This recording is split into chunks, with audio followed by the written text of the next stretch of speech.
Alrighty, and we are back with Rick. Rick, what's up, dude? Hey, not much. Great to be back. How's it going? How's it going with you? You feeling good? We were talking about it before the show. Nice plant back there. I need to work on my background. I just have a half-opened, closed closet. Yeah, thank you. I've been decorating my new apartment. It was weird shopping for artificial plants because I don't know if I've ever done that before. And I was like, am I supposed to pick the one that looks the most real? Like, I don't know. I need you to come over and judge this one behind me in person. And, You could have got a real one right there, right? Like, I feel like you got the window. I mean, you didn't have to go fake. Are you a plant guy in general? Like, do you ever really like no, plants? no, but yeah, I gotta fill up this room somehow, You're like, I hate greenery. I have a ton of plants, but I never was a plant guy until this current apartment because it has so many windows. I mean, you've obviously it's all the windows, so it's like felt like it's a good thing to fill it up. It's a nice fill up space. But you're a vibe guy in general. You're a mood lighting guy, plant guy, big time. I mean, and then we'll talk about it later, but just the mood. How would you? We got a few questions this week that I was going to ask, and one of them, and I'll just get to it, was a lovely man named or woman named Joe, from Rhode Island, and it was based off the question. It was a half question, half comment. One, they liked your idea that we talked about the other week about multiple profiles for social media based off of like trying to sort news. But it was more just kind of reiterating that same point. And he was saying, like, these guys are just put me in such a bad mood. And again, just reiterating, it's just getting unrelenting. So I know we talked about it last week, but I do think it's worth talking off the top that we all can relate with the feeling of feeling like shit from this news. Especially, I will say 2026 so far, with the wars particularly and the killing of American citizens by ICE off the jump of the year. Like, this year has been especially dark, even more than last year. For sure. And more than Trump's first term. But, like, yeah, it's okay to not check news for a few days. Like, nothing is, you know what I mean? Yeah, totally. I don't think, we often talk about, like, you don't want to be too apathetic. You don't want to, like, throw in your towel. But that doesn't mean every day you need to just be throwing yourself up against the rocks, like reading this shit, because it's fucking awful. Yeah, and it's also like, this is the Steve Bannon Project 2025 strategy with this Trump term of, like, throw so much shit at the wall at all times that they can't defeat all of it. The Democrats don't Yep. have the power to stop all of this. And, like, the people don't have the time to follow all of these things. So, like, they either won't know about them or they'll just hear their, like, spin. So in a way, like, not being so glued into the news every day is also a way to, like, push back against that strategy a little bit. You know what I mean? Totally. Obviously, I'm biased, but they also, the fact that you're even listening, people listening, like, are listening to the show. We're covering most of it anyway. And I know we're not saying don't read. Let's just trust us off the jump. But, like, it's true to some extent. Like, you're already participating. You know what I mean? Like, by listening to a politics-y show, frankly. No one has to do that at all. I would say, like, don't feel so much pressure to, like, keel over. And especially if you're feeling, like, upset. Like, you're cool. It's fine.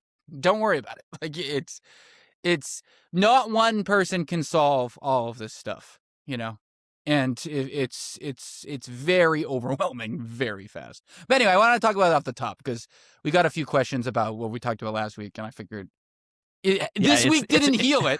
No, it's not an uplifting week to repair the past few weeks.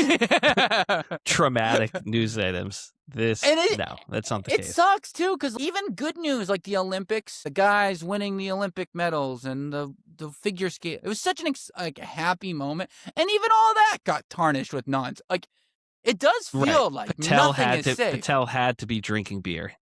And they were like, we're only inviting the guys and not the girl. Like, there they are. Like, you know what I mean? Like, you just can't get away from these guys. So, like, it's just, Jesus. And yeah, I mean, This week is not the most uplifting week, but it's not the worst week, but it's not good.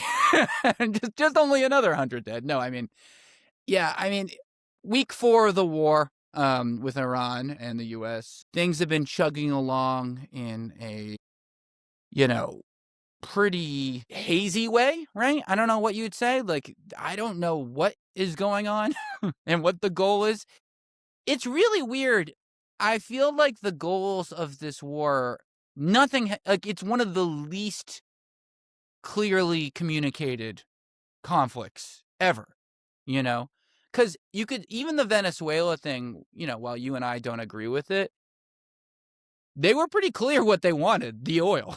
It was terrible morally, but they were pretty clear what they were going to do. And this is just, I don't know anything. Like what the point of this is still. I still can't really get it. Right. And like the war with Iraq, which a lot of that depended on the existence of the weapons of mass destruction, obviously. Like with this, there's not the equivalent is the assertion that they had nuclear capabilities that were close to being able to be used as weapons, obviously. But like even that, nobody agrees if there's any evidence for that. Um, Obviously, there's reasons to doubt that's the case, given that all of our allies didn't want to join us in Israel on this, and you'd think they would all be worried if Iran really did have nukes and were like about to use them or something like that.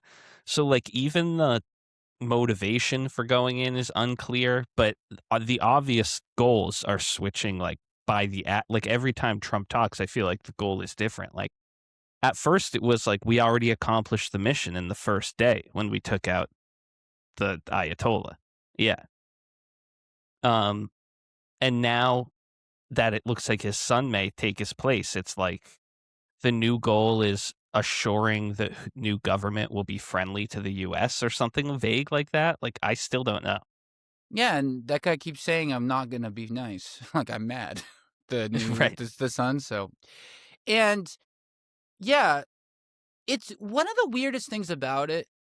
On top of that is this keep teasing that it's almost over, right? I feel like every single day, either Hegseth or Trump or someone comes out and says, "We're basically wrapping this up any day now," right? Like and something like that. But then out of the other side of their mouth, you have the Pentagon asking Congress for $200 billion. Okay. Keep in mind, I did an episode on Wednesday talking about all the things that we could have paid for instead of this war in Iran. And at the time, they were floating $50 billion. And we could have ended homelessness 5 times over. They've now upped it to $200 billion.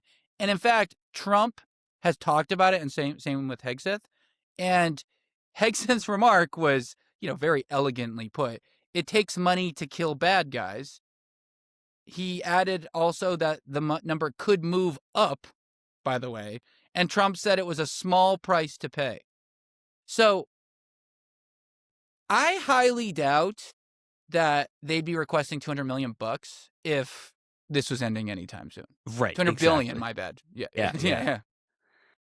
Yeah, and it's such a massive number, even compared with all these other discussions about like them cutting funds and research and stuff like that. Like when you're dealing with defense budget conversations, like the amount is so much more than anything else that's like regularly discussed.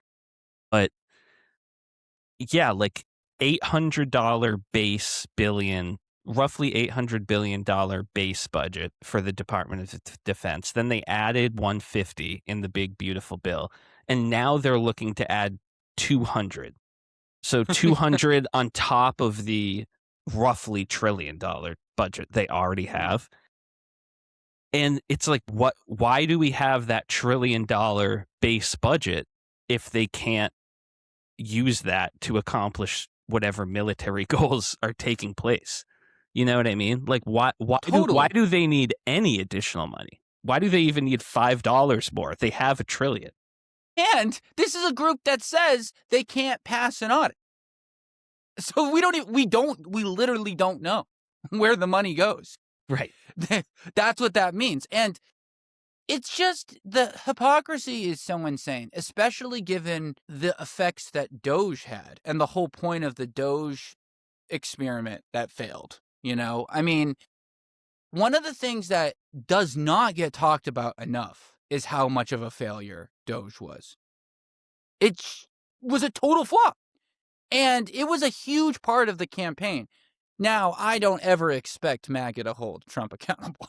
Like that ship is long gone.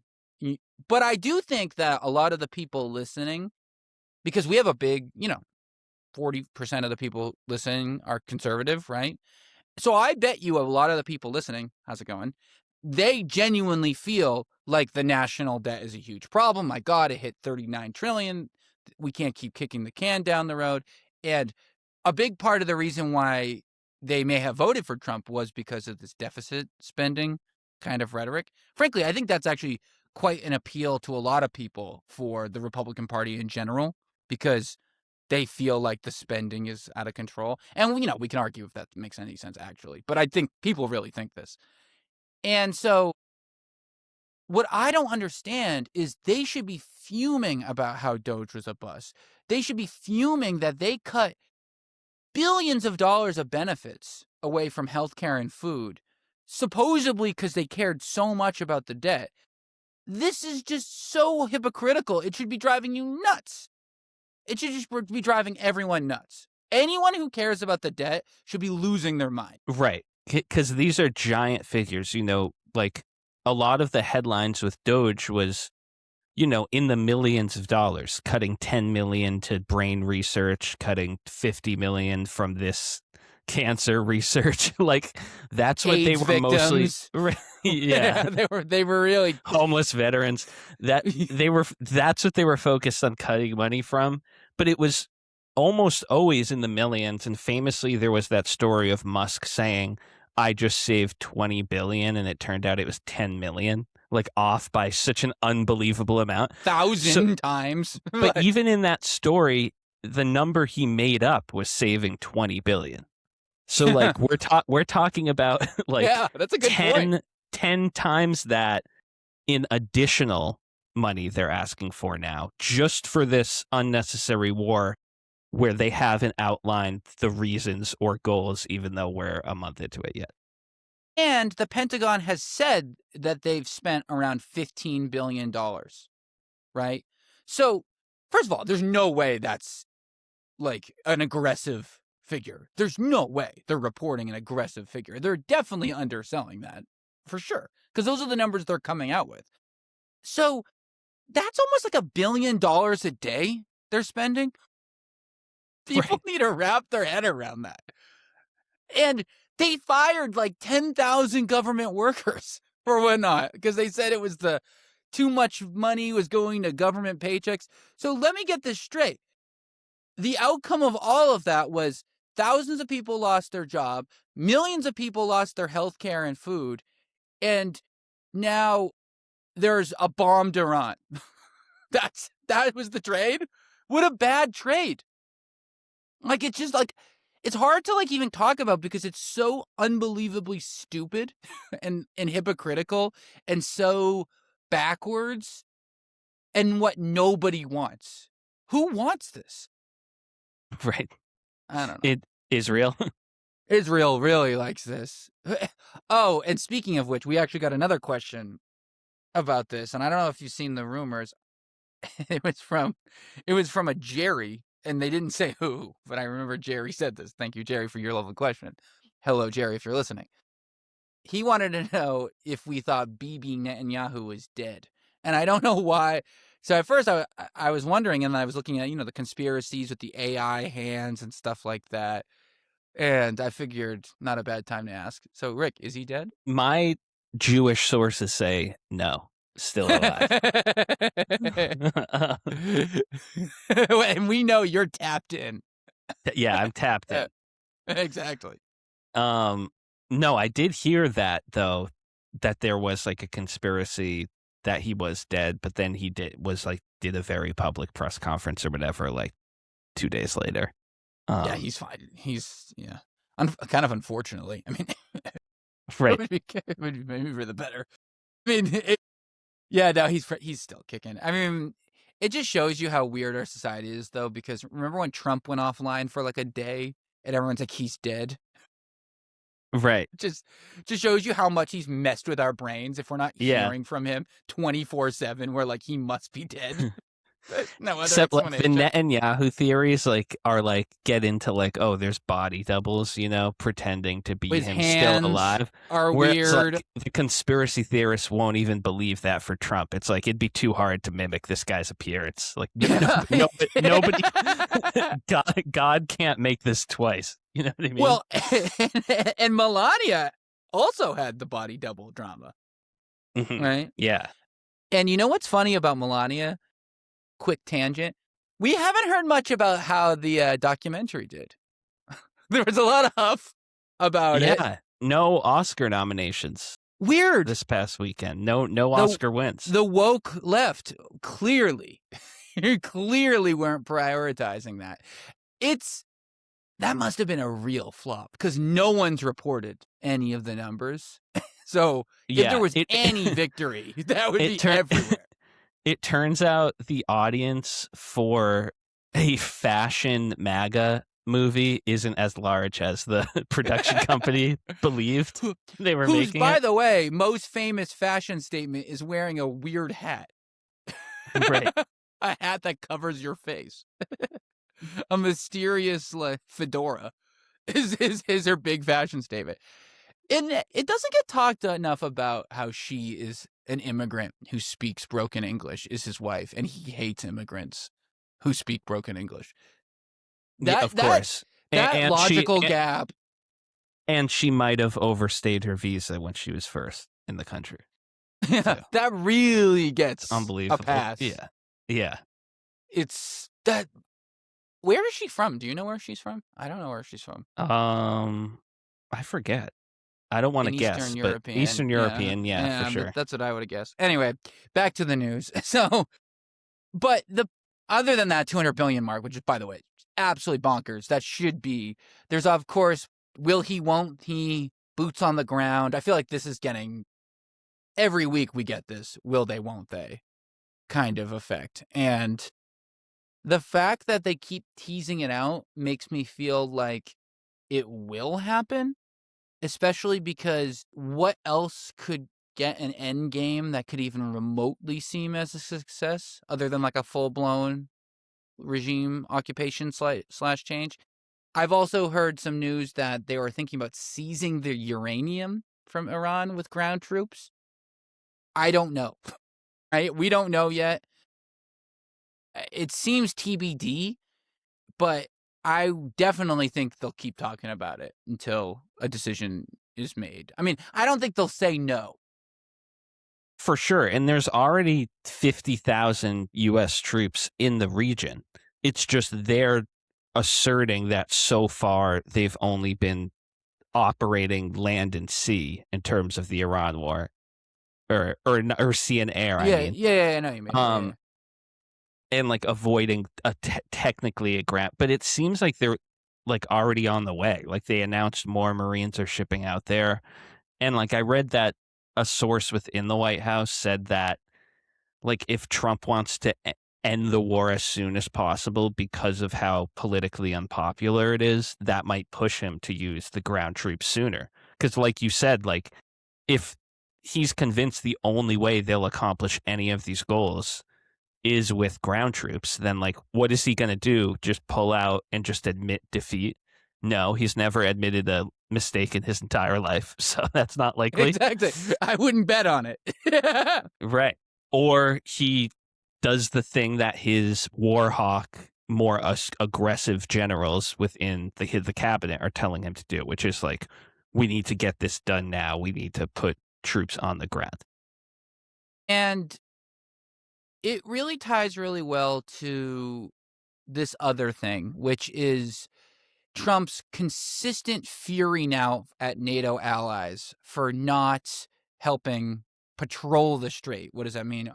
For those who don't know, the Strait of Hormuz is an area controlled by Iran where a lot of oil goes back and forth. They've closed the strait, aka they said we will fly explosive drones and shoot any vessel that goes by, other than Chinese vessels, by the way. So don't go there, right? So Trump wants NATO allies to patrol, and he's pissed that they said that they won't do it. Or they said, we don't even know what you want. We're not doing anything without more of a formal plan.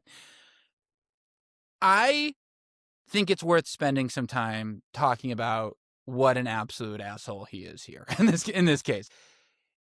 I can't believe, no, I can totally believe it actually, but it is just so unbelievable in general that Trump thinks he can go a year and a half absolutely railing on NATO, tariffing them like crazy, threatening to invade Greenland, right? Saying that we don't believe in the sovereignty of Greenland. We are going to tax you if you don't give us Greenland. Completely talking shit about Europe 24/7. And then he goes into a war without telling them and says, you people are useless because you won't come jump and help me out here. Why does he think he can just be such an asshole and just have no consequences? He's so ridiculous with how little, like words mean so little to him, I think. I think that's what it really speaks to. He doesn't mean anything he says in any serious way whatsoever. And his value of language is so low, I guess.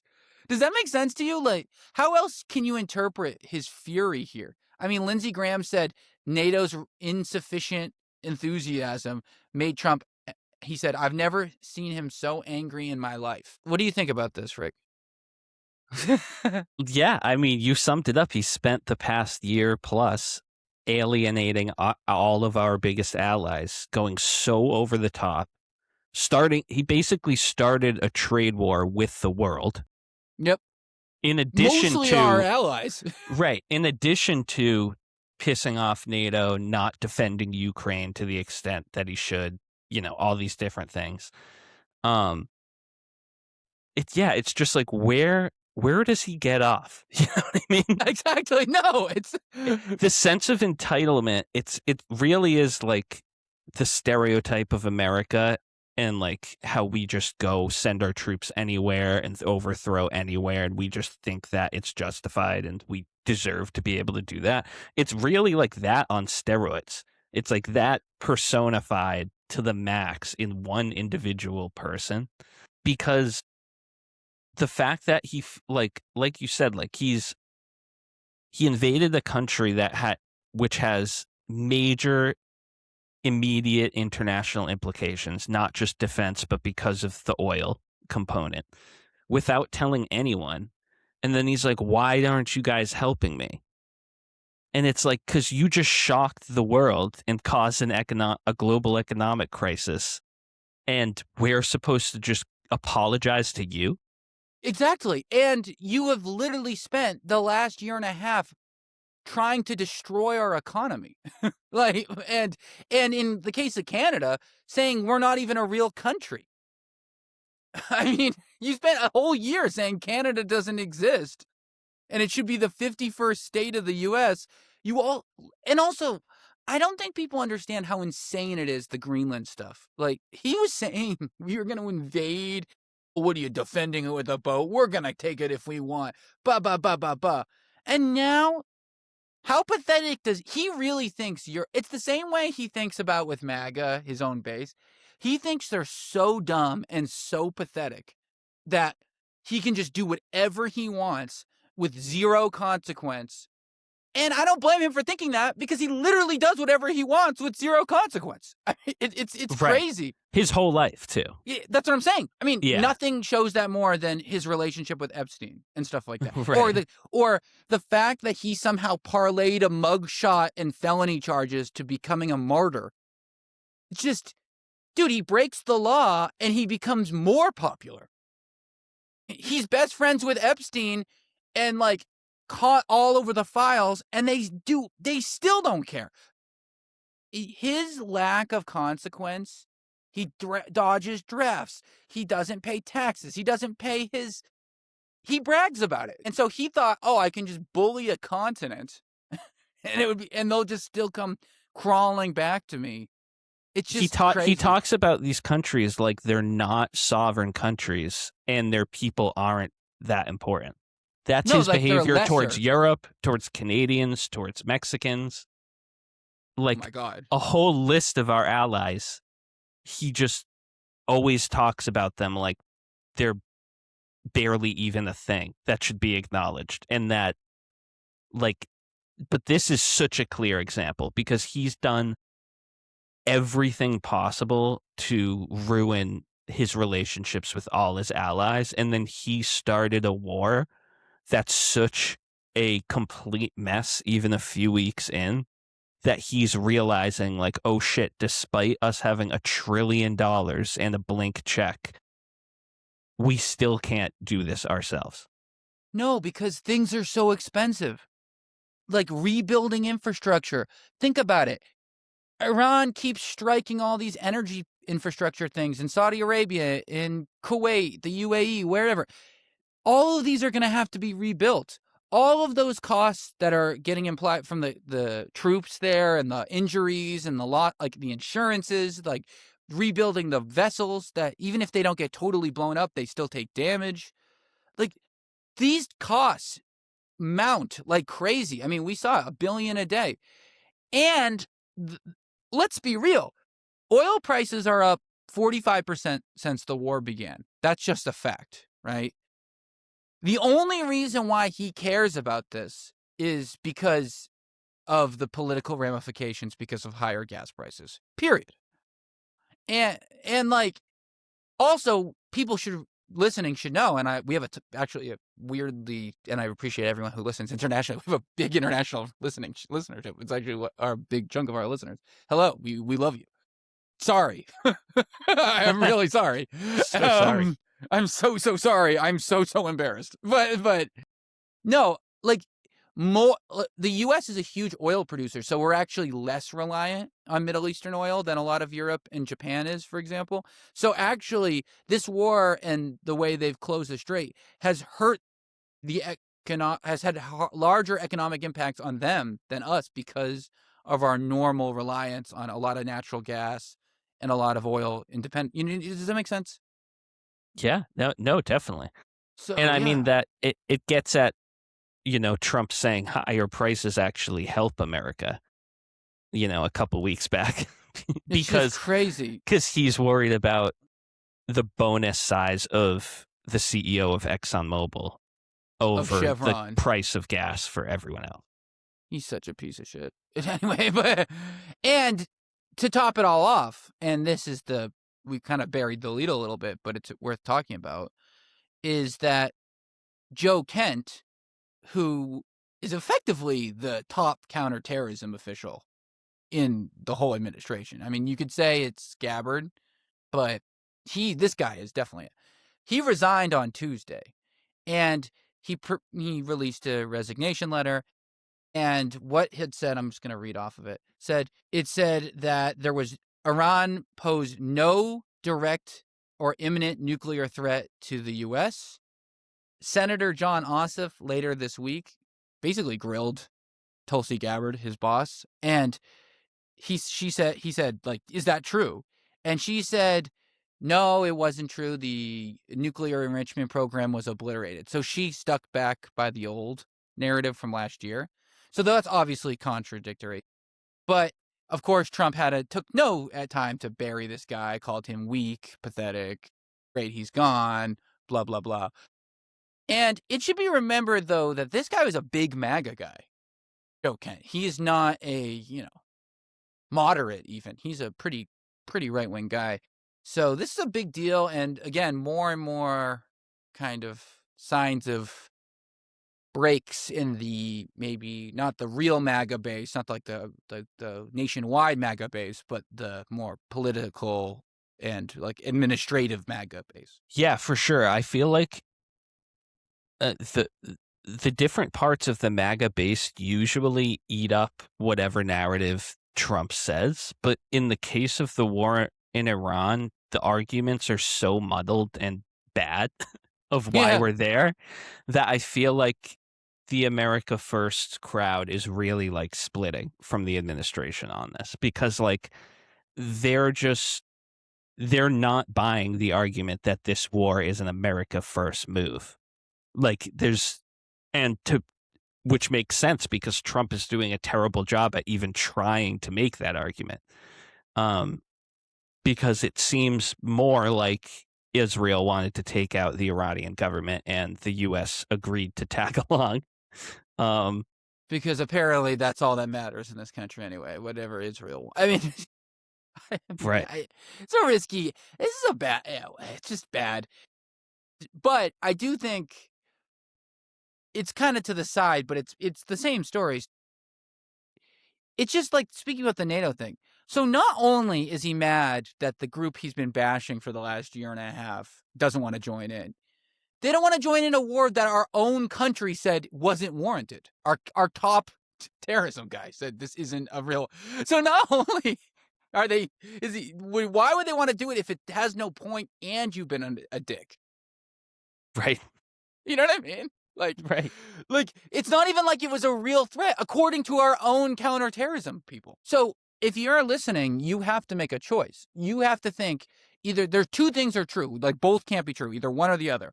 Either this guy, Joe Kent, lifelong, like MAGA guy who's in charge of the counterterrorism group, is randomly bucking against Trump because actually he's too woke and he's a liberal psyop, or he has just enough decency somewhere in that soul of his that he just couldn't continue.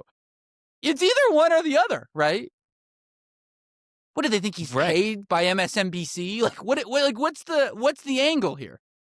Right. And two of the biggest podcasters in the world, Joe Rogan and Sean Ryan. I don't know if you're familiar with Sean Ryan, but he has his podcast is like number 3 in the world right now. He's like an ex-military guy who like voted for Trump, but like his podcast isn't fully like politics to the extent that like Rogan or like Tucker Carlson is, but he's still like a right guy who's supported Trump. He like did this segment on his podcast last week playing all the clips of Trump and his cabinet saying a vote for Harris is a vote for more wars in the Middle East. And then you similarly saw Joe Rogan say, like, I thought this was America First. Like, I just don't understand. Like, part of the reason I voted for him was the no more endless war thing. So, like, this does seem like a legitimate turning point. Maybe even more so than the Epstein scandal, if you're talking about the MAGA base, which doesn't really make sense to me. But, like, it's better than nothing, you know? Why do you think that is, though? Because I agree. It does feel like that. Because they're able to convince themselves that Trump really wasn't that good friends with Epstein. Yeah. And they're not able to convince themselves that this war is totally necessary to the self-defense of the country. And they can't find a good enough spin with this war like they can with everything else. Do you think it's partially due to the Israel relation and Israel being randomly one of the bipartisan agreement issues? Like, it almost feels like out of all the issues that you could maybe label bipartisan, it does seem like there is a bipartisan kind of groaning about Israel to an extent. For different reasons, you know what I mean? Obviously. But it does kind of, the Venn diagram does seem to overlap there a little bit. I don't know. What do you think about that? Yeah, for sure. Because from Republicans, it's like, why are we giving them so much money and control over our foreign policy? And from Democrats, it's the same thing, but it's more also a humanitarian concern, which is obviously big. But it's weird because like Israel's been one of those things that the two parties agree on supporting, like the other way, opposite direction. Exactly. For pretty much the whole history of their country. But like, things are starting to turn where like during Obama's second term, when Netanyahu came and spoke to Congress at the invite of congressional Republicans, they went around Obama to bring in a foreign president, and it was seen as like, oh my God, Obama is taking this huge step away from Israel. Like he's the most anti-Israel president, blah, blah, blah.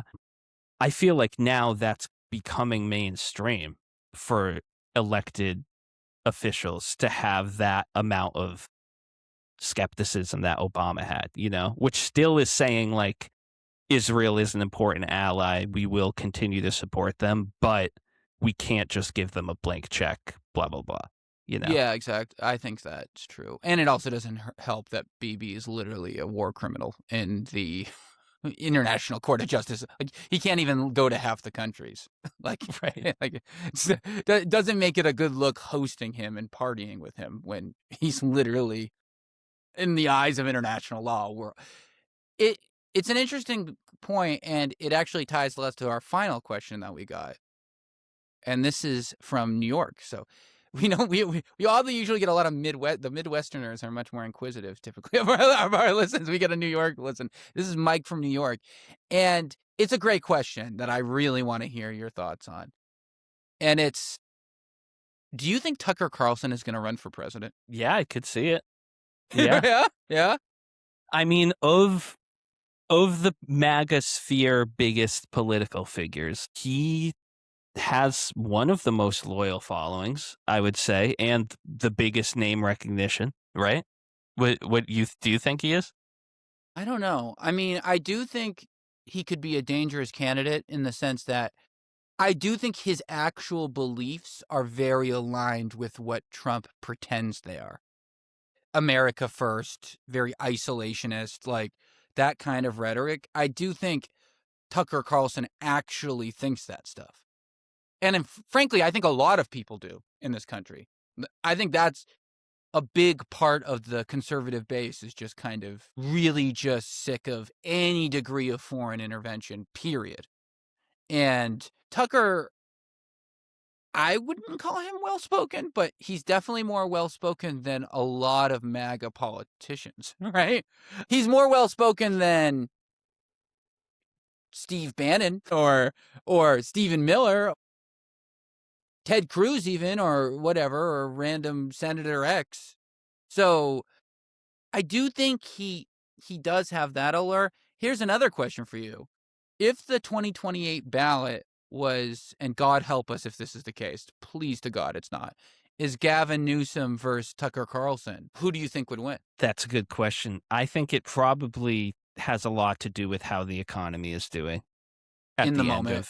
at the end of this Trump term. I think if the economy's bad, it's going to be tough for any Republican to win because you're going to have so much baggage in addition to overcoming that. And the country just likes to switch back and forth, obviously, nowadays. So I agree. would bet on Gavin, but I wouldn't be. I'm hoping that there's a better candidate that I have more faith in winning the general than Gavin, but he could win. I feel like that's a good litmus test for any candidate the Democrats put out. If you couldn't definitely beat Tucker Carlson, you probably shouldn't be running for president. I feel like that's safe. No?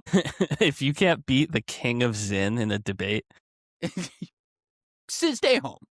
Yeah. I think he can stay home. But, a dude who made his bones off a bow tie. Tucker's, though, an interesting candidate because he really could unite the MAGA base in a way that I can't think of anybody other than maybe JD Vance just because of his placement, nothing to do with his character or abilities. But Tucker can win over all the Gen Z online guys that listen to his show on Twitter while also winning over the people that watch Fox News and Hannity that knew him from the Fox News days. I also think Tucker would do decently well with the far left because he doesn't take AIPAC money and he's so anti-AIPAC in Israel and stuff like that. Like he would do, I almost like that apathetic anarchist left. I think they could maybe be drawn to Tucker Carlson too, which is literally terrifying. Can we just, I don't want to act like that's not like normal. Like Tucker Carlson is not a good person to be running the country. I just want to make that vividly clear. That would be a disaster. But he is uniquely, I think you're right. where he could pose some threat. Because clearly qualifications don't matter at all, right? Because that would be his doc. He has no qualifications whatsoever. But he does know politics, and he speaks quickly, which people tend to like. Right. I think there's a pretty high chance the nominee is Vance or somebody in the cabinet, like Hegseth or something. Yeah, I do. I would think, or Rubio. Right. I think Rubio Definitely. could be the nominee. Oh, yeah. But it's most likely Vance. Anyway, I just wanted to. I thought that was a good question by Mike. Yeah, definitely. Because, and one we may be talking about as time goes on, further and further. You know, that wouldn't be the craziest thing in the world to me, though. Like him running, that seems like on the table. No, and certainly the meme war between Tucker and Gavin would be entertaining. Gavin would lose. I actually think Gavin would lose. In a vacuum, I think Gavin would lose. In the context of like you said, I think he would win. But Gavin, I think, would have a tough time in a debate format because he has a lot of hypocritical kind of stances. Even if I think they're right, but with like and Tucker would feast off that. Yeah. You know what I mean? But yeah. Anyways, back to the news, Linda. Thank you for you just brought up Tucker and it made me think about it. So, time for my clip of the week. I need to click my Linda. Please, for the love of God, can you please? It's time for the clip of the week. Thank you, Linda. Thank you. It's in the vein of this, what we've been talking about before we go into this. It was the meeting with Japan's newly elected prime minister, Sane Takaichi. Say it ain't so. I know. So she won big. I'm sure not a lot of listeners follow Japanese politics, but she's a recent winner, and she like smoked the election. She won big time, and basically she won being kind of more of a hardliner. She's not like MAGA, but she's like a conservative, pro-Japan, like, you know, we should maybe think about arming ourselves, like a lot of China fear type things, and, you know, economic stuff. Because, you know, then for those who don't know, Japan obviously hasn't been able to have like a standing military really since World War II, and also has been dealing with some problems with the yen and the currency exchange and stuff like that. So just like with Trump, with Biden, like whenever there's these kind of larger macro issues, a more conservative front usually does well in those stuff. That just tends to be the case. I don't know why. Really don't know why conservatives get the moniker for being good with the economy. They aren't. When's the last time a Republican has left office not in an economic spiral? I'm waiting. Right. You know what I mean? Like, every time they leave office, it's a nightmare. They never leave the country in good shape, ever. Not like in 100 years. Like, it's like, can we talk about how they're bad at the economy? But anyway, nevertheless. So that'll be a topic in a new blog post I'm going to put out within the next day or two. So, really? Yeah. Oh, so nice. Check that out. Yeah. Check it out, guys. So I wanted to play a clip of a moment that happened with the newly elected prime minister. She was in D.C. this week. Rick, did you see this clip? You may have already seen this clip. I read what was said. I haven't. I didn't actually listen. I think it's worth taking a listen. So let me throw it up on the screen and go from there. So this is courtesy of, I think, NBC. All right, ready? Like Japan about the war before attacking Iran. So, all right, let me start from the beginning. My bad. Japan and US are very good friends. But one question: why didn't you tell US allies in Europe and Asia, like Japan, about the war before attacking Iran? So we are very confused about we Japanese citizens. Well, one thing, you don't want to signal too much. You know, when we go in, we went in very hard, and we didn't tell anybody about it because we wanted Surprise. Who knows better about surprise than Japan? Okay. Why didn't you tell me about Pearl Harbor? Okay. Right? Ooh. It got an ooh. It literally got a audible ooh, and you could see her eyes just like go. It's the bad open micer strikes again. It really is like one of Trump's one big aspect of his personality is that he's a shitty open mic comedian struggling to do crowd work. It's just it rears its ugly head at the worst, most important times with leaders of other countries. again, it's just like it would be one thing in the context of like a normal thing. This is in the context of a war where he was bitching that they weren't helping enough. And he's like, "Oh, you remember Pearl Harbor? What the hell was that about?" It's just so weird. It's an embarrassment. It's an international embarrassment. Again. Like, it's just pause, Nick.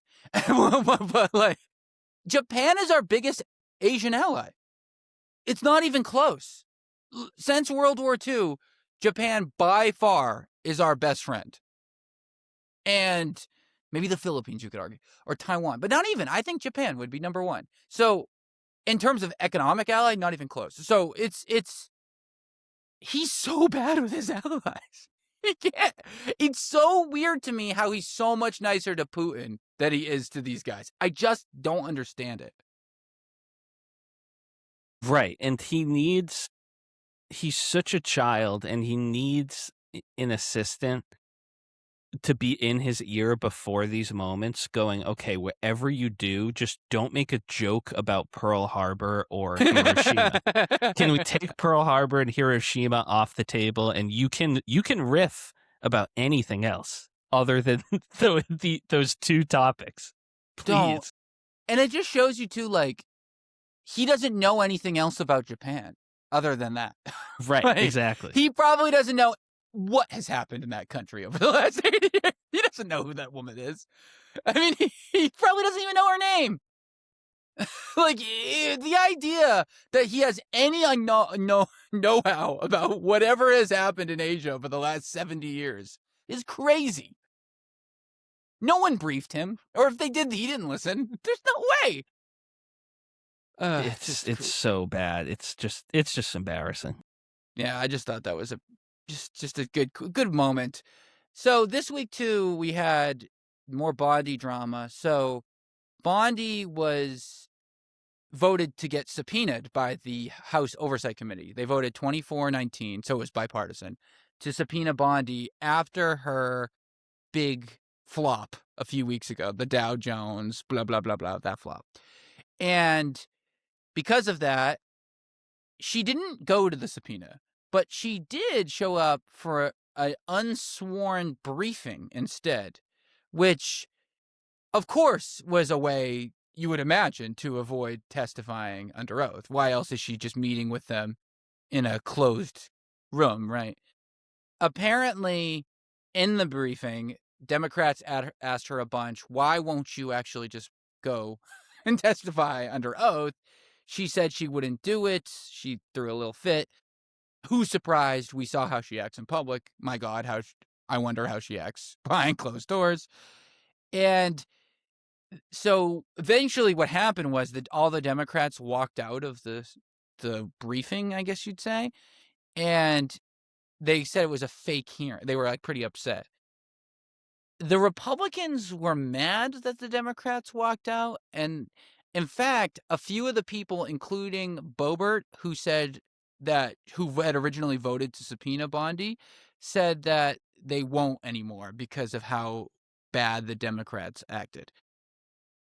That seems like nonsense. I am curious, though, what you think about it. I have a clip from Rep. Summer Lee and her walkout, like, that maybe we should play first. Do you want to watch that really quick?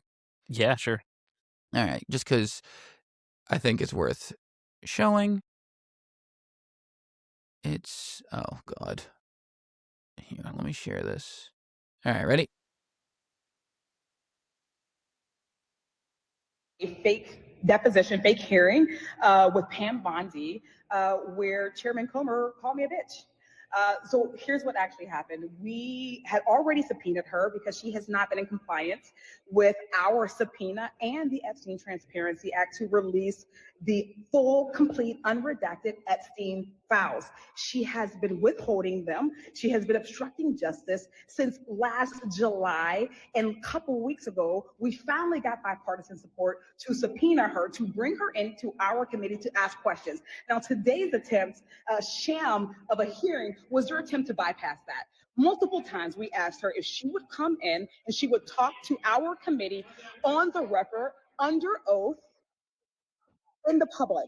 She refused to do so. So instead of directing any more questions to her where she's not under oath, where she can continue to lie to us, I directed my questions to our chairman to see if he would compel her to comply with the subpoena that he signed and that he issued. He could not respond. I asked him if she did not come, if he would hold her in contempt, move with contempt proceedings, like he did with other people who he said did not comply with our subpoenas. And instead of answering this simple question with a yes, of course, he said that I was bitching and that I was wasting his time and that we didn't have to talk about this anymore. So that's where we are. That's why we are trying to move to impeach her. That's why we introduced those articles of impeachment, because it is clear that she has no intention on cooperating with Congress. She has no intention on cooperating with the American people. She is not seeking justice for survivors or anyone else. She is there to run cover for Donald Trump, for his allies, and for herself. And it's time that we get her out of there. Well said. I mean, exactly. well said. Why won't she testify under oath? And frankly, let's remember that the Clintons did for the exact same thing. Right. She won't, because she's still trying to figure out how she can lie and how she cannot blame Trump, because that would ruin her career. But she also doesn't want to take the blame, which could also ruin her career.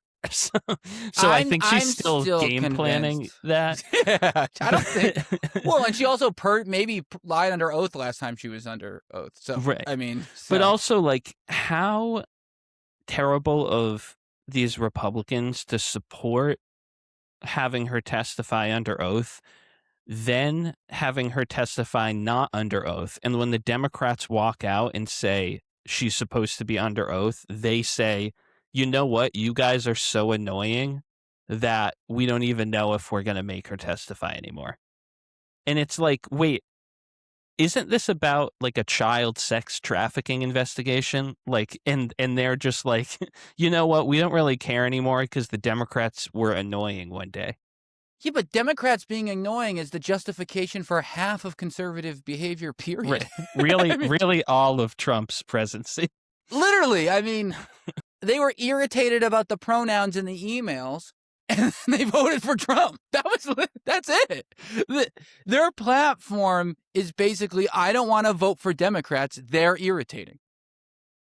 And that's it. Right. That's it. Mark Maron said in his stand-up, did us liberals really annoy the country into fascism? Yes. 100%. Without a doubt. 100%. That, to me, and it's true, Democrats are so annoying. I'm not going to sit here and say they're not. They are irritating. That's why the show's called Lonely Liberal. We're irritated by them all of the time. They're wicked annoying. But come on. come on here. They're literally just trying to enforce the law that passed with bipartisan support, the Epstein Transparency. We're not asking that they have to get a beer with these guys. Right. No one's telling you, man, you got to get a beer with Summer Lee. I'm just saying, just like, let them do their job. My God, it's so annoying. Okay, going on to more of the fascist, in the fascist cluster of this week's news. So the Pentagon announced that they plan to keep the National Guard until 2029, in D.C., that is. So pretty wild. It needs Hegseth's signature to be true. I think we'll see that any day now. I didn't realize that there are around 3,000 National Guard troops in D.C. at the moment. For some reason, I thought it was lower. I didn't 3,000 troops is quite a bit for a fairly small city. Just I'm sorry, and I don't care. I mean, it may have working, it may not be working. I don't know enough about the DC crime. I know that it was overstated in the beginning. I'll say this. If you really think it's a good look for our army to be the police force of our national capital, I don't know what to tell you, because to me that seems like dystopian future 101. Right. Yeah, generally having active duty troops walking through neighborhoods when there's no war isn't a good sign for That's a a country. bad thing. we don't want that. Generally they aren't doing that for fun and exercise. It's typically not a sign that the things are going well when they have the troops. It's insane. And reminder that the crime rate in plenty of southern cities in Republican states is higher than the Washington, D.C. crime rate. Yeah! Why aren't they in New Orleans? And a reminder that there's no crime epidemic. Crime spiked during the first 2 years of the pandemic like it did in every city. And it decreased significantly in 2024 when Biden was president. So it was on the way down from the pandemic peak already in that specific city. Plus, it's not more crime than cities they're not in. So all Why of aren't they it's in just like Houston? for control. Yeah. And it's the optics of, and we don't even talk about this on the show, but all those, like, Mao Zedong styled banners that Trump is hanging up everywhere, like, okay, you want the army policing the Capitol while also building-sized banners are being held up of the president's face. Yeah, that's normal. That's what liberal democracies do. Oh, what country has troops as cops and puts faces of their leader everywhere? It's just, I mean, come on. We've seen this. It's almost like this is a thing that's happened before. Oh my God. What are you talking about? Those banners are creepy. I don't know if you've seen these. With a banners. president who will threaten to sue you if you criticize his banners. My God, how dare you? You don't love his mugshot banner of him snarling. Like, it's so stupid. Anyways, on that note, so this week, 2 former FBI agents filed federal lawsuits against Kash Patel specifically, and Pam Bondi and the Department of Justice. They identified as John Doe 1 and John Doe 2, of course, due to threats of doxing and whatnot. So both of these people worked on Operation Arctic Frost, which was the investigation into Trump's effort to overturn the 2020 election. Yes, he did that. Remember that? Remember when the current president tried to overturn an election? People seem to have forgotten that was a thing.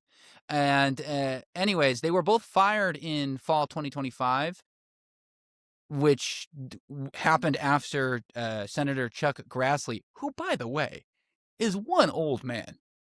That is, how old is he? 92? Yeah, I think 92, right? Yikes. Chuck, go to bed, dude. Time for a nap. Doesn't look a day older than 100. Yeah, 92. So surprisingly, Chuck made a whoopsie and released unredacted DOJ files, which unveiled these people's names, and they got fired. So they're saying that they got fired on, unlawfully because they were doing something that was politicized by the current president. And again, not a normal thing to happen. This isn't something that typically happens where every department head is being charged by former agencies members that they're using information as a political weapon.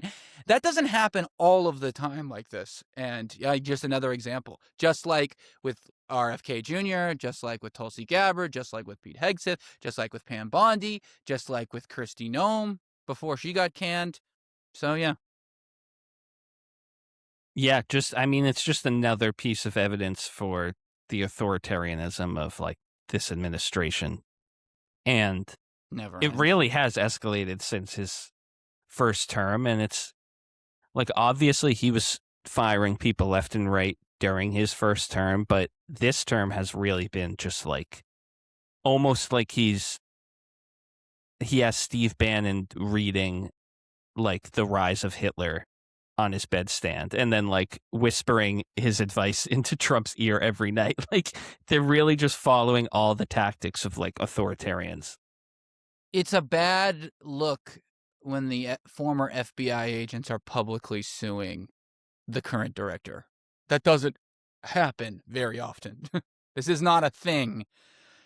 And speaking of failed secretaries of whatever, Mark Wayne Mullen had his testimony this week.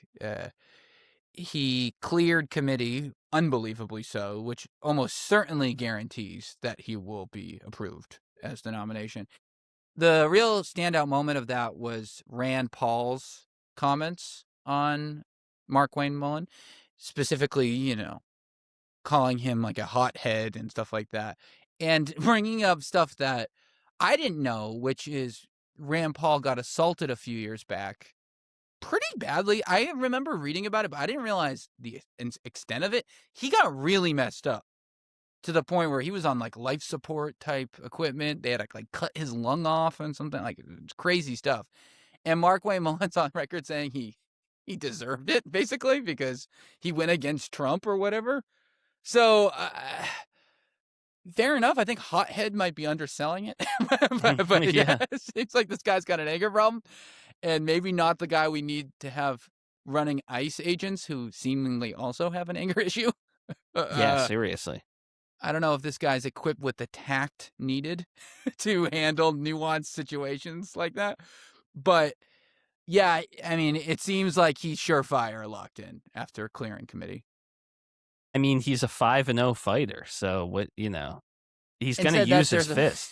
He's going to cane people and duel people in the Senate or whatever. He's such an asshole. Another asshole. Also, fun fact about Mark Wayne Mullen that I didn't know until this week. Apparently, Mark Wayne bought a bunch of Chevron stock 5 days before the Venezuela thing. And Chevron's the only oil and gas company in the U.S. really that really operates out of Venezuela. So wonder why he did that. Yeah, wow. Wonder if Pelosi gave him a tip, guys. I mean, oddly didn't happen on Pelosi's to watch. It's almost like she's not the only one doing it.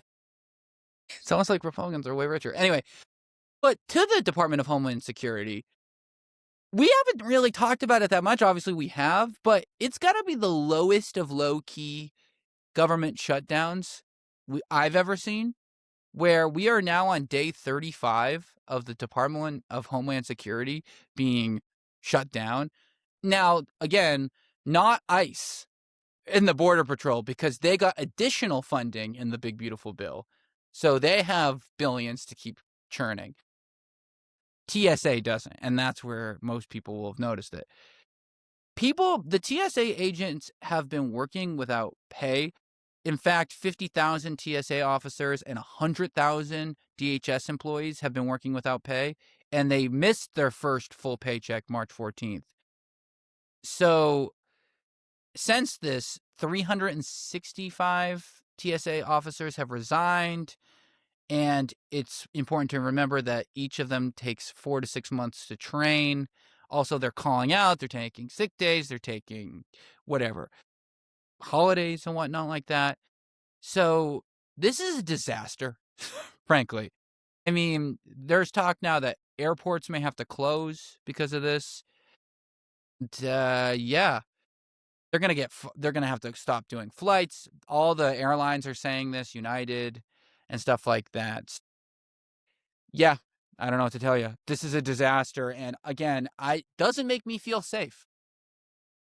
No, and like 300 something resigned, which makes sense if you're not getting paid. But think of the thousands that didn't resign and are just half-assing their TSA job because they're not getting paid. Well, I was in Detroit last week, right? And I felt horrible for those guys. They were going through the motion. You could see it, And let's just say they're not usually, the most alert bunch. I wouldn't call them our nation's finest always. But it's a mixed bag. Yeah, they yeah, mixed bag is a good way to put it. There's a wide range of personalities and body types that are allowed to be our frontline security, and that's okay. You know, I trust the process. That being said, pay these poor guys. I feel awful. The first time in my life, I think I felt bad for the TSA agents. Was Yeah, that exactly. I And felt it's awful similar for them. it's similar to when they with the previous shutdown with the air traffic controller stuff that like because rich people fly so much, like it's every politician cares about this. You know what Yeah, I mean? Because 100%. politicians themselves fly, like them and their donors probably fly more than anybody else on the whole planet. So, Definitely. like, they're not happy. Like, even if you think these politicians are totally full of shit and totally selfish and only care about their lives, like, can affect their life. So, Totally. like, And they're looking for ways to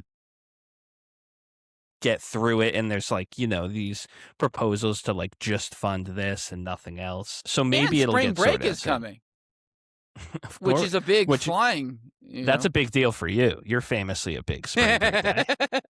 I'll be in Mexico. I'll be soaking up the sun. Tarps off. Whee! That's me. But it's spring break. That's a big time of flying. That's probably like, I bet you March and April are other than the summer, the biggest flying times. Yeah. Yeah, because you Out of- school vacation for kids and spring break for colleges and everything. And yeah, I just, this is a disaster. I feel bad. Keep it up, TSA agents, please, my God. They're actually, I say actually like it isn't a given. They're a really important job. I mean, my God. Of course. I really trust them to do a good job. Like they you know me, I'm terrified of flying.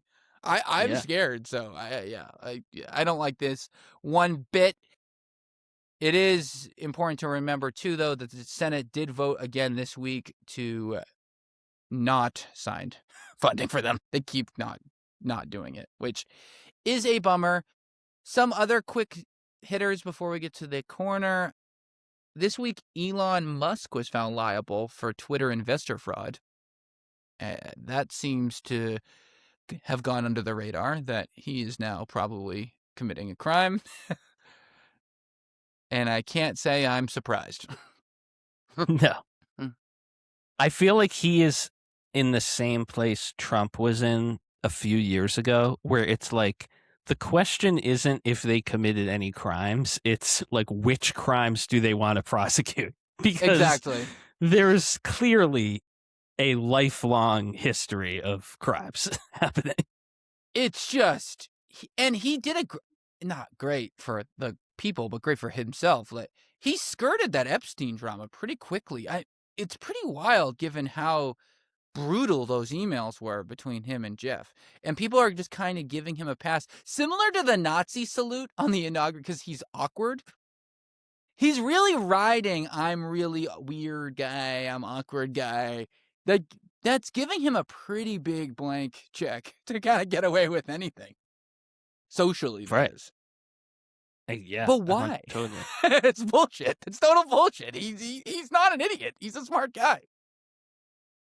And also this isn't even a conspiracy because it's so obvious, but like he has control over Twitter's algorithm because he owns the company. So it's like Twitter, you could say, is the central place that the Epstein story grew over the past few years.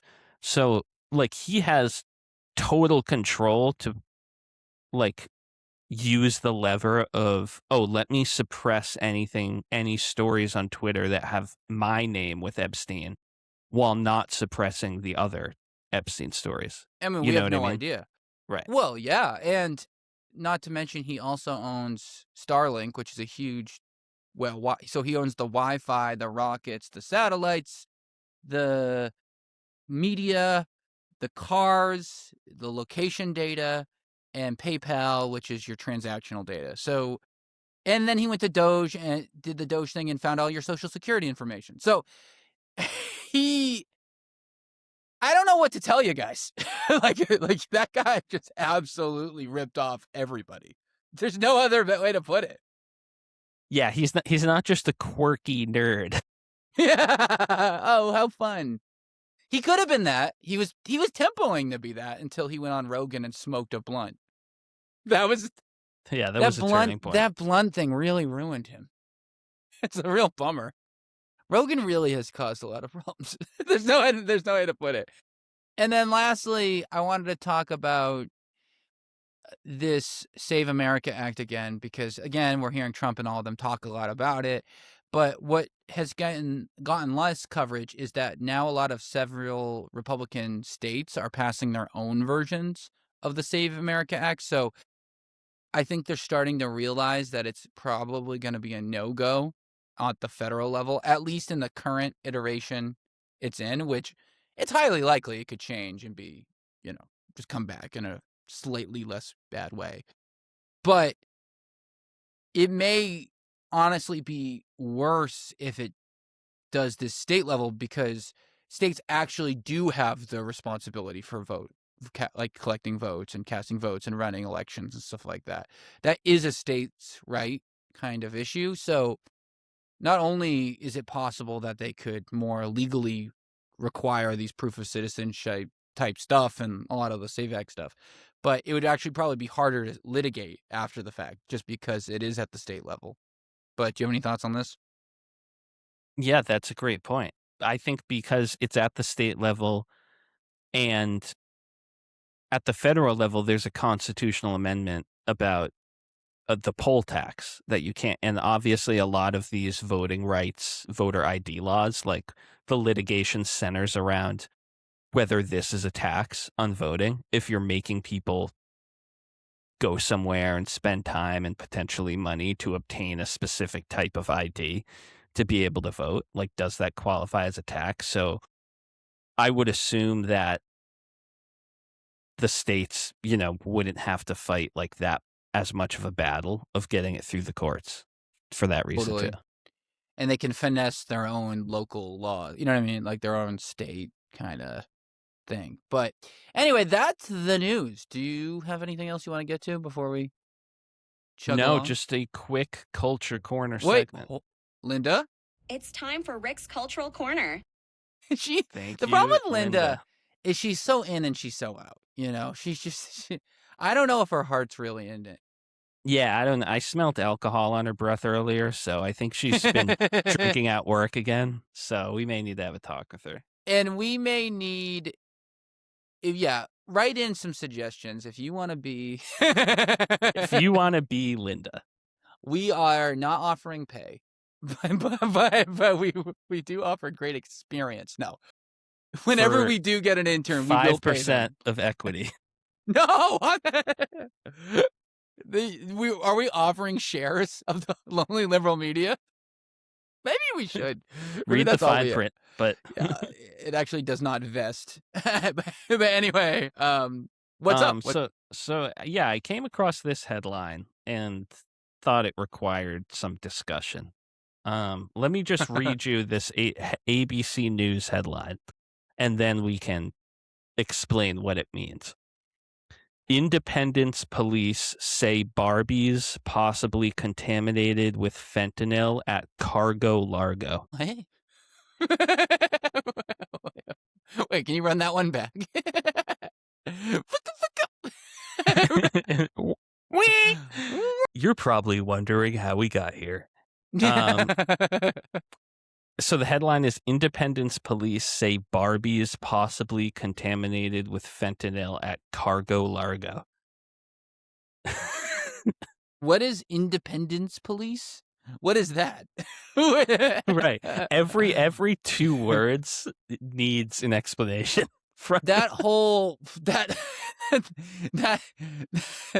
to have been written by an AI, right? Independence police. So it takes place in a town called Independence, Missouri. Naturally. But it's like that they had to know that they were writing a clickbait headline, writing Independence Police, because I'm picturing a bunch of like shirtless dudes holding flags. Like, yeah, the king of independence. Yeah. Yeah. But no, it's about a town, Independence, Missouri, where there's a large discount store called Cargo Largo. which I don't know if that's a play on Mar-a-Lago at all. Write in if you have a cargo largo in your hometown. So I think there's only one actual location. I looked on their website. Okay. It looks kind of like we have savers around here, kind of like Salvation Army or like Building 19. I think it's kind of one of those, like a lot of used stuff, but like it's a store that has everything. Like a shittier Marshalls or TJ Maxx or something like. Right, exactly. Where you buy cargo, I guess. That happens to be that happens to be Largo. Yeah, what a Largo cargo. It's the laziest name. First, cargo largo. That reminds me of when we were in Spanish class in high school, and they would be like, "Nick, like, how do you say like fridge in Spanish?" And I'd be like, "Refrigerator." Like you just say stuff like Right. cargo largo, of course, bargo schmargo, ditter datter, batter watter, just words. Yeah, so apparently Cargo Largo is having a problem with Barbie dolls contaminated with fentanyl, and the Independence Police are investigating. So when they say laced, what do they mean? So a customer How do you lace a Barbie doll?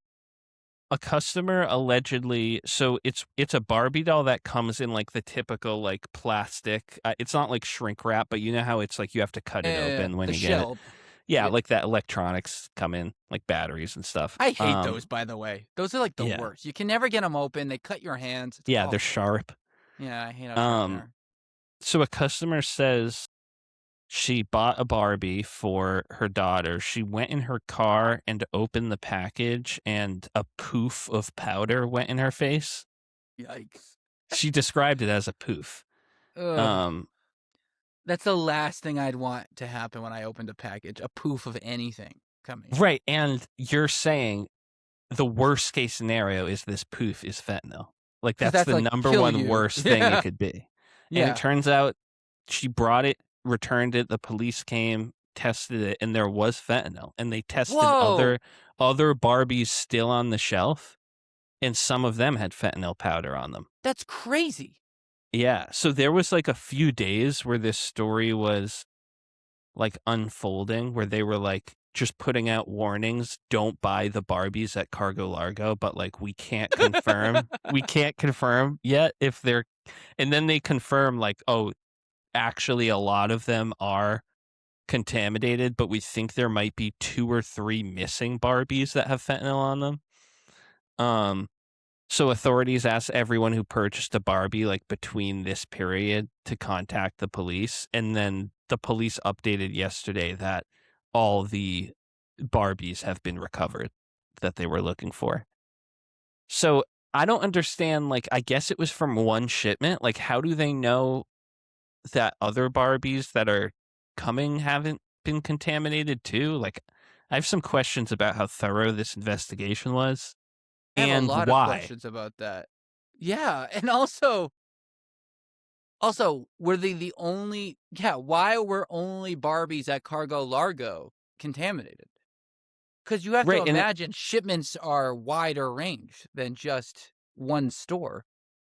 And they released like a picture of the Barbie in the container, and it's just a normal Barbie. Like, there's no photos of like powder on them. So like that makes me think it wasn't like, because you always hear of like drugs, like in movies, drug smugglers put like cocaine into teddy bears, when they're like shipping them across the ocean. Like at first I thought like, oh, that's what it must be, but like I don't think so, because they haven't said that. I think it's just like trace amounts. And so also, I really don't know. Was the girl okay? Like, were the girl who saw the poof? Yeah, she was fine. This is really weird. So it must have been trace amounts, even if like a poof is certainly not trace, but maybe there was other. It's baby powder with 0.01 fentanyl. Makes sense. Why would anyone do that? Like, what's the point of that? A mass hysteria at the Cargo Largo in Independence, Missouri? like just Right, to. and it feeds the like right-wing hysteria of like liberals giving out edibles on Halloween to 5-year-olds. my Like that God. whole myth, like this is very similar of like the Mexicans are putting fentanyl on Barbie dolls. Oh my God, I didn't even think about that. That's just so true. Though that Snickers bar has knives in it. I grew up thinking that was like on the table. Like you could open up Yeah, a freaking I grew up Snickers and there'd be I I switchblades grew in up them. feeling my Kit Kat bars before eating them. Literally. Like I was like, oh, there's a real, like a good percentage of my Halloween candy probably has blades in them. How would they have done that? I know. And like this story is like heavily covered. Like this isn't like an obscure, like not the Onion thing. Like this is being covered by a lot of news networks. So it's getting around. So yeah, you can imagine how some media might run with this. I wonder why. I am really surprised that it's that. It has to have been someone at that store, right? If it's only that store. It seems highly unlikely that there was just this one very tiny shipment of Barbies that only goes to Cargo Largo. Right. Like, was it also in a box? Was it below a box on a ship that had leaking fentanyl powder? Like, what could have? Why would that? And it only just happened to go to the one that made it all the way through the truck to freaking Cargo Largo, Missouri. Like, right. And you know what I there mean? was Like, how? Yeah, How could that be true? And I'm confused that there was enough powder to be described as a poof, because that's a good. That means that there's a lot. Yeah, that means it like it went up in the air. Because a poof is like you saw it, like it's in the air, you see it, it puffed up like a plume. Right. Huh. Yeah. So we'll continue to follow this story for more updates and let the listeners know. Forget the freaking Iran war, man. This is way more interesting and also terrifying, to be honest. I mean, holy smokes. That's so scary. Right. Like, Jesus Christ. Like, imagine you're that poor mom and you think, oh my God, like there was a poof of smoke in my Barbie. And then it actually turns out to be fentanyl. Like, you probably thought, everyone until those test results probably like, oh, come on, Linda, it's fine. There's no way there's freaking fentanyl in your Barbie. And it comes back, actually, not only does that Barbie have fentanyl, the whole Cargo Largo is covered. Right. It has to be a staff member did it. It has to be. Right. A staff member, like, spilled their tainted cocaine or tainted or that fentanyl or something. Or it's like an elaborate prank or an attack on the citizens of Independence. Right. Or or somebody's trying to kill children with fentanyl on Barbie. Only in that random town. Which seems like a uniquely American experience. That seems like something that could happen in this country. Right. It just seems like something Trump would make up is happening. Yeah. They're putting fentanyl in the Barbie dolls. Exactly right. Oh my God. Oh, and God knows they're probably made by Hasbro, which probably makes their Barbies in Mexico. Oh my God. This is going to be a thing. Speaking of candy, do you remember when Tucker Carlson and the rest of the right were mad that they were making the green M&M not sexy anymore? Yeah. They need to run that if Tucker runs for president. Remember when you were wicked invested in the sexuality of a fucking dude? Yeah. Dude, why are you attracted to candy? Remember when you were criticizing the body type of Mrs. M&M on air? Remember when you said I like her stilettos? Fox News show. Why is she wearing flats now? It makes me sad. Remember that one? Tucker has done such a good job rebranding. It's crazy. His rebrand has been massive. He handled getting fired from Fox for lying on air about voter fraud and parlayed that into I'm a cool bro. Pretty incredibly. Right, and he got fired from CNN for being a cheesy bow tie hacky host. And then he transitioned to the right-wing Fox News career. And this is like his third career. And then he got fired for lying about the Dominion scandals, like the Yeah. Dominion voting machines. They had it in the settlement that Fox paid. It directly, those texts of Tucker saying, I can't believe we're covering this. This is total bullshit. And then going out there and covering it. And like Fox News's average audience, I think, is like around 80 years old. Like that's not. I'm not even kidding. Like I think. Are you joking? I think it's like that old. It's so old. I remember one study years ago put their average audience at 65 plus. Like they didn't even measure it because of how old they were. But but like, so that makes the turn more impressive though, is because Yeah. like most, like Tucker's popularity among 20-year-old men is like massive, which is not typically happens with like a Fox News primetime host. Definitely didn't happen to Bill O'Reilly after he got canned for sexual assault. I mean, but it is, though, the horseshoe, though, about what we talked about a few weeks ago about how Gen Z men are more conservative than freaking boomer men. It almost like, there's almost like a nice link there. And then lastly, on that, actually, I was thinking about this week. I want to get your thoughts before we get out of here. How much of a bummer is that that the Gen Z guys are so conservative? Because my whole life, and we've talked about this since I've known you, literally since middle school. Oh man, can you wait until these old guys are dead and gone? We'll finally get to run this progressive paradise. My God, we just have to make it outlive these kids. And now, from behind, they're coming up worse. We're never going to get out of it. So that whole myth of like, we just have to wait until they're done, that ain't happening.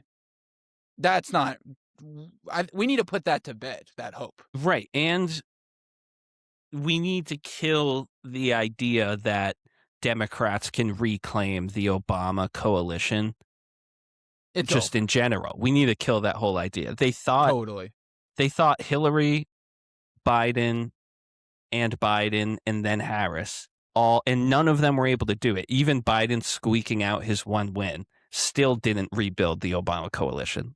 Like he still won way fewer states, and that's never going. But like the whole idea of that was like Obama he had such a stronghold on obviously people of color, but also young people, of all races, including young white people and college educated people. And he had the Midwest working class, which like the Democrats haven't been able to get back since. It is definitely depressing, especially, I mean, Trump just did so much better with a lot of these demographic groups this time than he did last time too. And I'm sure that while a lot of younger voters who voted for Trump are pissed about how crypto didn't boom or whatnot, the war stuff, and like, I'm sure they don't like Trump anymore, but they will still like Tucker. You know what I mean? That's why we're wondering if he could win or not, because he's far enough removed and those views are still attractive. What's weird about Trump is he actually never believed any of the views he sold them. So they're mad at him for burning them. But like the Nick Fuentes type, they hate Trump now because he isn't who he said he was, but they wish he said he was what they said, It's Right. not that they don't believe those ideas anymore. They just are mad that they're not, the ideas aren't actually happening. That's a big difference. I think people are, sometimes you'll see on the New York Times and whatnot, like Gen Z voters turning on Trump. No, yeah, they're turning on Trump, not the values that they voted for Trump. Like they still like Rogan, they still like Theo Von, they still think all that shit that they thought a year and a half ago. They don't not think that anymore. Yeah, but that's not obvious. I don't think people get that. I think that's getting overlooked a little bit. Yeah, and I think like even though when it's important to talk about like the people in the MAGA world that are turning on Trump, like over Iran, and like the Joe Rogan and Sean Ryans who have like such a massive audience of millennial and Gen Z men, it's important to talk about them saying like this is not what we voted for and we're disappointed, but we shouldn't get too optimistic because I can very easily see Rogan spending the next 3 years criticizing Trump, only to 2028 it's JD Vance versus Gavin Newsom, And Rogan's like, you know what? Newsom and the left are just too radical. So I still have to vote for Vance, even though I wasn't, like. Exactly. And they'll come up with reasons to explain it. They'll say, well, and because Vance will be able to explain it better than Trump can. And so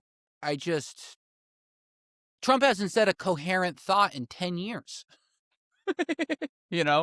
So yeah, that's scary, man. I worry, and to start on the beginning of the show, I said, don't be too depressed. And now I'm ending on a depressing note of that we are going to be dealing with this for the rest of our lives. Yeah. Like, we're literally ending the episode by saying the future is bleak. It's See you next week, guys. Da-da-da-da-da. What a show. What an uplifting moment. No, I mean, the future is bleak in the sense that we will not be we are not going to outlive the people who thought the shit that we've been groaning about for our entire lives. Like, those views have now manifested themselves throughout every age, but greatly in the younger group than we were expecting. So it's not that the depressing part is that it's not, I thought we could maybe just live and it would eventually just curve away. you know what I mean? Like the John McCain and Dick Cheneys are passing away. Old people are gone, and they were the legacy. These are all legacy beliefs. Oh, the women's roles in the house, gay rights, blah blah blah. This is just old people being old, and when they die, we'll get to be more progressive because they won't be kicking around, and they have an outsized voice in politics because they vote really well. That was my view at 18 years old. I would have thought that for sure, but now it's 100% true. That is not happening. That is not happening. And so it's just something that I think we're going to have to figure out, and why it's so important for the Democrats to fucking have some integrity and, actually resonate with their freaking base. Because if they think they're going to do it just by kicking it around, they have a lot. I don't think so. These people do not like them. Right. Exactly. It's just like selling seniors. It's the same thing now. Like, selling a Gen Z guy to vote for you is the same level of difficulty a Democrat will have as voting as a 75-year-old senior guy, like, on average, And I don't think we're thinking about it like that enough. Right. Anyway. All right. Well, that's our show, folks. Thank you for listening. Yeah, no. It's a long one, but a longy but goodie. No. Absolutely. We'll see. Thank you, Rick, per usual. I'll see you next week. Talk to you later.